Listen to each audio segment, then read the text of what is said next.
گھر والے جب ایک انسان نشہ استعمال کر رہا ہوتا ہے وہ اپنے طور پہ نا اس کو سدھارنے کی کوشش کر رہے ہوتے ہیں, اس کو بٹھا کے نصیحتیں کر لو, اس کو ڈرا دھمکا دو, اس کو ڈانٹ دیا کہ یہ نہ کرو وہ نہ کرو, ایسے کر لینا چاہیے, یا وہ ان کو مطلب ان کی فرسٹ پرائیورٹی ہوتی ہے کہ گھر میں ہی اس کا کسی نہ کسی طرح علاج کروا لیا جائے, سائیکائٹرسٹ سے مل لیتے ہیں, کسی ڈاکٹر سے مل لیتے ہیں تاکہ وہ کوئی نہ کوئی میڈیکیشنز دے دیں اور یہ ڈرگ سے نکل جائے.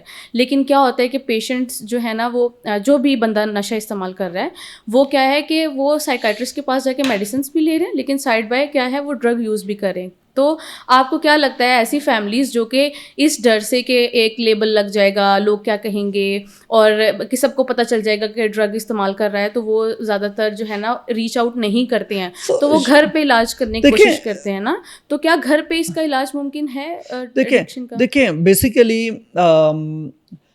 پروفیشنل ٹریٹمنٹ تو نہیں ہے, ایک یوں سمجھ لیں کہ ایک جو ہے وہ پراپر ٹیکنیک نہیں ہے, ایویڈنس بیسڈ اپروچ نہیں ہے. آپ ایک یوں سمجھ لو کہ آپ ایک سب اسٹینڈرڈ اپروچ یوز کرنا چاہتے ہو, کوئک فکس کرنا چاہ رہے ہو, تو کوئک فکس ڈیفینیٹلی نہیں چلے گا.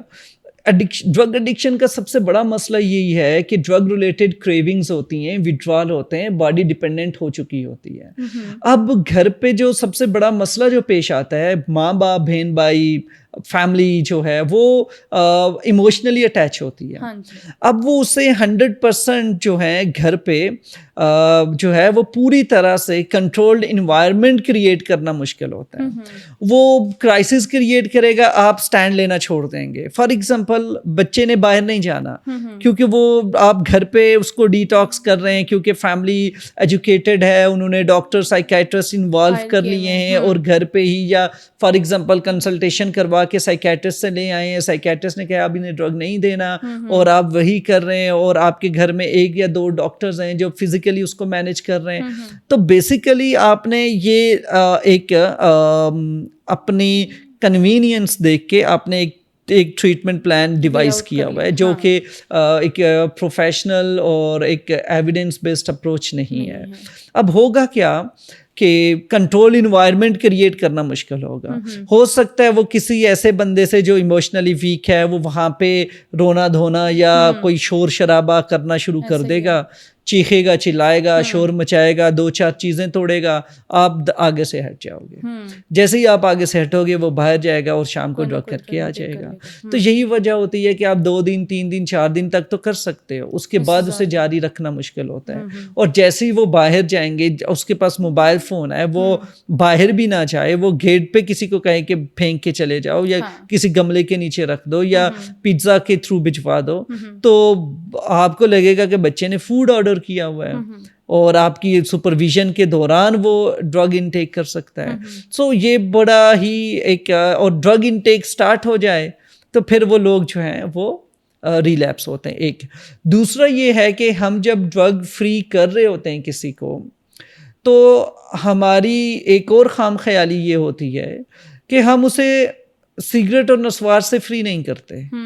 ہم اسے اگر فار ایگزامپل آئس کا پرابلم ہے تو میں بھی کینابس کرتا رہے, خیر کوئی مسئلہ نہیں ہے. الکوہول ہے تو باقی ڈرگ کا مسئلہ نہیں ہے. تو ہم ڈرگس کو ایک ڈرگ کے طور پہ لے رہے ہوتے ہیں, انڈیویجول ڈرگ کے طور پہ, اور ایک ٹائپ پہ فوکسڈ ہوتے ہیں کہ بس یہی ایک ٹائپ ہے, اور سگریٹ کو کنٹریبیوٹنگ فیکٹر کنسیڈر نہیں کرتے.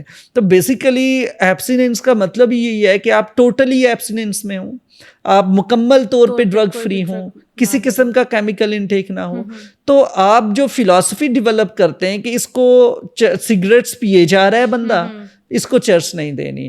سو جو ہیبٹ کا ریورس ہونا ہوتا ہے, اگر ہم صرف ہیبٹ اور ایڈکٹیو جسے ہم کہتے ہیں کہ ایک علت ڈیولپ ہوئی ہے اور ایڈکٹیو سائیکل ڈیولپ ہوا ہے, اس کو انڈو نہیں کر سکتے ہم اگر وہ سگریٹ کر رہا ہے. تو بیسیکلی اس کے نیورونز, اس کی وہ جو ہیبٹ ہے, سیلولر لیول پہ جو ایکٹیویٹی ہے, وہ اب آپ دیکھیں کہ سگریٹ اور کینابس یہ ایک ہی چیز ہے, اس میں ہی بنتا ہے. سگریٹ کے اندر کینابس ڈالا جاتا ہے یا رزلا پیپر میں سموک کیا جاتا ہے. سگریٹ سموک, ٹبیکو کو سموک کرنا, کینابس کو سموک کرنا 80% سیم ہے. 20% آپ نے کینابس ایڈ کیا اس ہیبٹ میں, تو آپ 80% ہیبٹ ڈیلی بیسس پہ پریکٹس کر رہے ہو, تو 20% نہیں کر رہے ہو.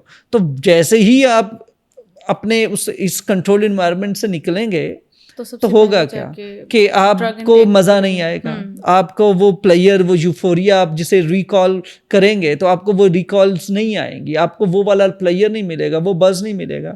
تو کریونگ سٹارٹ ہو جاتی ہیں over the period of time, دوبارہ سے ریلیپس ہو جاتے ہیں. تو یہی وجہ ہے کہ گھر کا علاج چلتا نہیں ہے, کیونکہ اس میں بے شمار ایشوز ہیں, چیزیں پیدا ہو جاتی ہیں. باقی یہ جو سوشل شیم ہے اس کو ہمیں ڈیل کرنا ہوگا, اس سے نکلنا ہوگا. It's a disease. تو جب کوئی بیماری ہے تو جیسے ڈائبٹیز ہے ہم اس کی ٹریٹمنٹ کروا رہے ہیں, جیسے کسی کو ہارٹ ڈیزیزز ہیں اس کا علاج کیا جاتا ہے. آپ کا کوئی ہاتھ ٹوٹ جائے, پاؤں ٹوٹ جائے, ہاسپٹل جانا ہے, تو وائی ناٹ آپ کا دماغ اگر ڈرگ کی وجہ سے صحیح سے کام نہیں کر رہا اور آپ کو ایسی سوچیں, ایسی تھاٹس آ رہی ہیں, تو ان کو کیوں نہیں ٹریٹ کیا جائے؟ وہ بھی تو ڈیزیز ہے, وہ بھی تو سائیکولوجیکل النس ہے, تو اس کے لیے بھی ڈاکٹرز کے پاس جانا چاہیے. تو اس اسٹگما کو بھی ڈی سینسٹائز کرنے کی ضرورت ہے.